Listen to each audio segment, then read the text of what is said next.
Redline Logbook here for Danmachi's Development Abilities Part 6. And we're going to start off with one of Bell's newest development ability, Chain Attack. Of course, not just he has it, Ryu has it, and so does Finn, actually.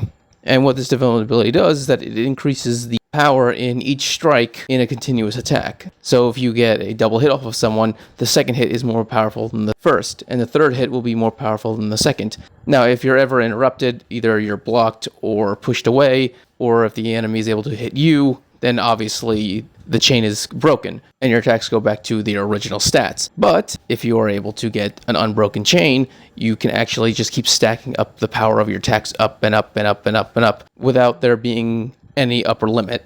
It seems to be a rare ability, but not too rare. And based on the 3 people that we know who have it, the way you develop it is basically you're a speed fighter. Your primary stat will most likely be agility, and you'll be focusing on hit and run tactics. I would say Ryu is probably the best individual to represent this ability because she's constantly moving about in a battlefield. Like, she is jumping and flipping and constantly moving to the point where she actually looks like she's flying sometimes. And the entire time, she is constantly trying to cut you down with her wooden sword. If there's anyone who takes full advantage of this development ability, it would be Ryu. Next up is the development ability, Spearman. The only individual we know who has this is actually Finn, and he doesn't even have the development ability, he actually has it through a skill. What this development ability does is anytime an individual is holding a spear and is fighting with said spear, they get an increase in all of their stats. It's literally the same thing as Swordmaster, but for a spear instead of a sword. And as I said with Swordmaster, I do not think Spearmaster gives you increased technique ability with your spear. The reason for that is because Danmachi is heavily predicated on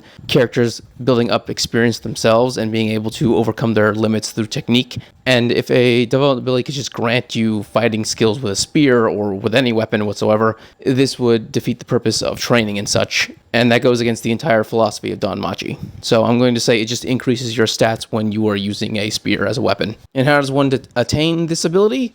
Well, it should be quite obvious. You just dedicate your life to training with a spear and fighting with a spear. You become a spear master, and then you'll be granted the development ability Spear Master. Okay, next development ability is Strong Body, which is held by Otter. This one's actually kind of odd, because there's already a development ability called Strong Defense, which is held by Garth, which increases his defensive stats. Strong Body would most likely be the counter to this one, which increases your physical strength. With that being said, this has never been confirmed, but this is what I believe it most likely is, because that would make the most sense, is that with this ability, you just get a massive increase in your strength stat, which shouldn't be a surprise to literally anyone. Otter has dedicated himself to becoming the physical strongest in all of Auroreo, in fact, all of the world, really. How you would attain this development ability is I have no idea. I would assume it would just be you just fight on the front lines, but there has to be more to it than that, because Otter and Zard are the only 2 who seem to have this development ability. So it had to be something special that these 2 were doing besides fighting on the front lines. Otter is probably our best example because we know a little bit about his past, unlike Zard. Him and Leon were the only 2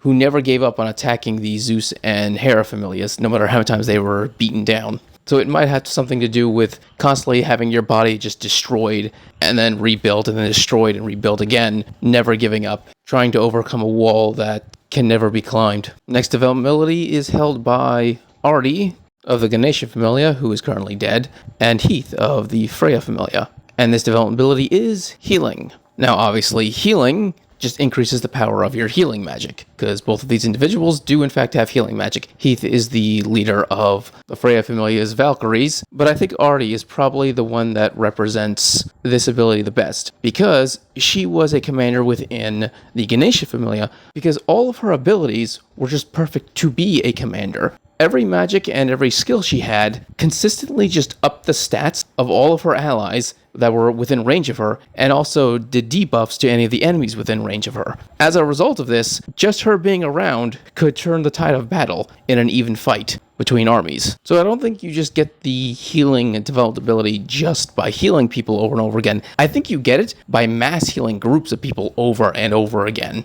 because that is the individual who would most need it, the one that is constantly healing mass groups of people. And Heath does that because of the baptism, and Artie was just doing that constantly during the Dark Age with the fights with Evilus. Okay, our next development ability belongs to Elise. It is called Fire Flash. And what Fire Flash does is, once again, we don't actually know, but it most likely, because Elise uses fire magic, and not just that, but fire enchantment magic. It increases the power and also increases your speed anytime you use fire enchantment magic. And while I, once again, will admit it was never explained, this feels like the most logical outcome, especially when you see the fight with the Juggernaut. When Elise activates her magic, she basically becomes a better version of Ryu.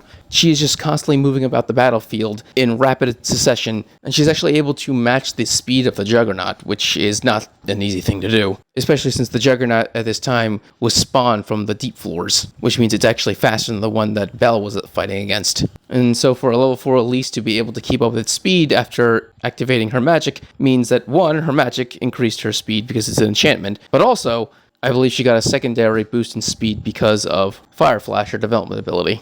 And unfortunately, this is where I'm going to end off the series for now. The reason for this is because while there are a few others that we know about, we once again do not know what they can do, and I can't even guess what they do, because based on their names, there's not even a hint. For example, there's one called Night Fight.